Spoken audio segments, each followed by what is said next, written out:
Right, has it got me? I don't know why I'm saying that. It's just me trying to film this foolishly with a GF 500mm in another postcode. But you know, we like to try these things out from the start. So here we are. That's that video test done, hopefully. Let's look at it up close in the studio. It's a bit of a monster, and yeah, then get out and have some fun with it, because clearly it's not designed for this kind of nonsense, especially if you're on your own. Anyway, onwards.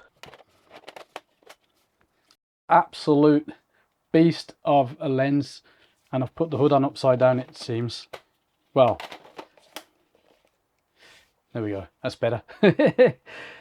396mm full frame equivalent, angle of view 6.3 degrees, 9 diaphragm blades, 21 elements in 14 groups. There's a lot going on here. Let's get this hood off so I can get a bit closer without mashing up the frame too much. We've got a 95mm filter thread. Not even sure if we've got a 95 filter at the moment, but we'll work that out. We've got our function buttons all around there, which feel absolutely fine. Manual focusing, that's okay.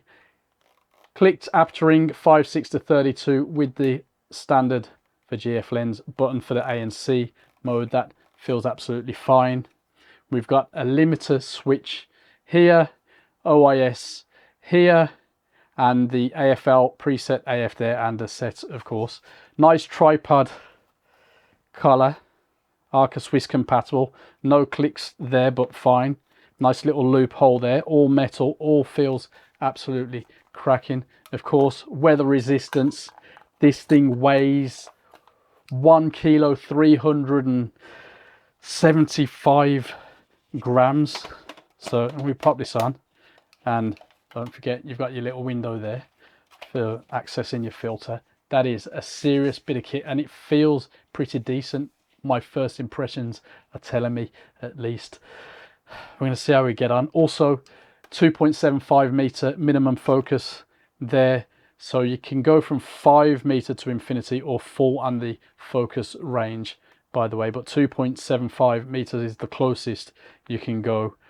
0.2 times magnification ratio. That is enough in the way of specs. This is a serious bit of kit, and I'm just hoping for a break in the weather to give it the test it deserves, or at least this will be a first look overview.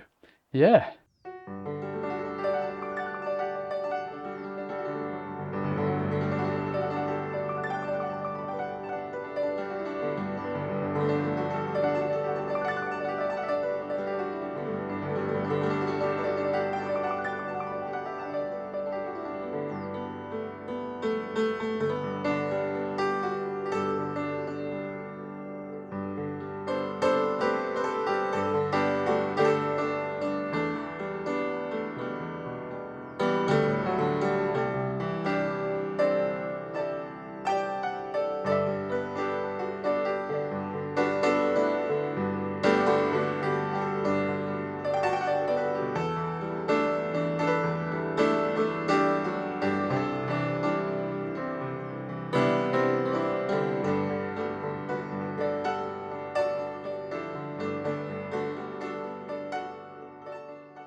For such a monster of a lens, it actually handles really well on the GFX 100S2 that I've been using, and everything just fits and feels top quality.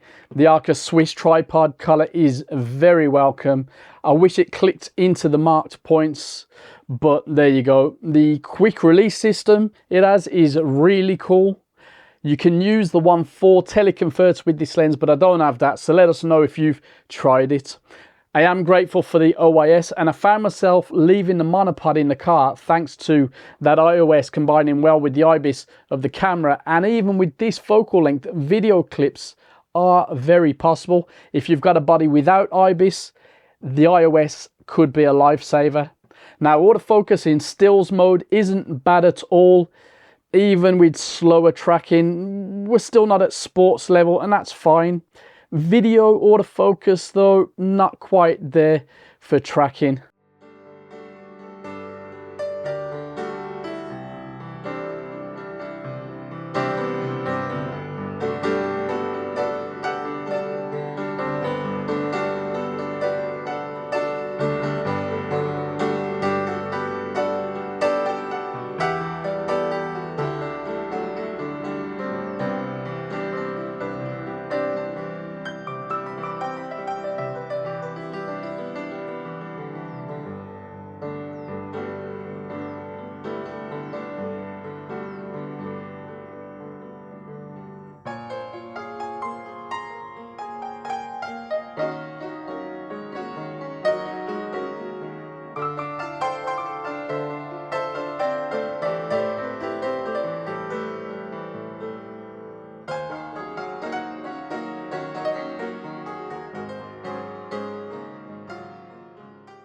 Sharpness is excellent, wide open, and as the lens isn't particularly fast, I didn't find that much improvement across the frame to necessitate stopping down.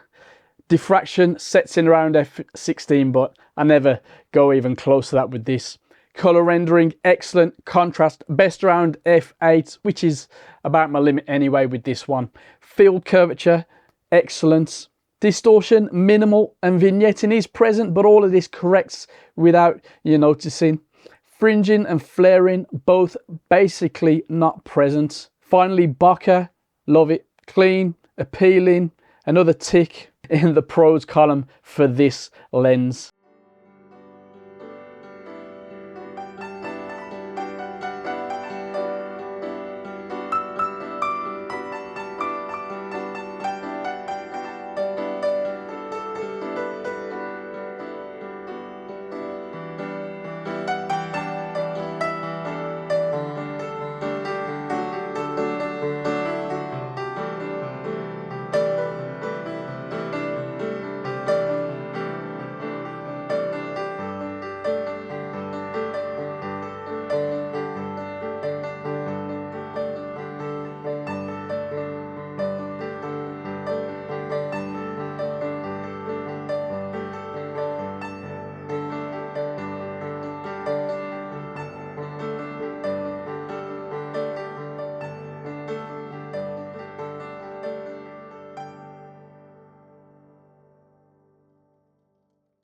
While the GFX system isn't quite there for most wildlife and sports shooters, it's definitely, amazingly, on the way. No thanks to this lens that goes some distance to achieve a lot of what's needed. Now, as long as your subject isn't moving particularly fast, you get that image locked in and the quality is all but excellent. So at £3,499, not a bad price at all.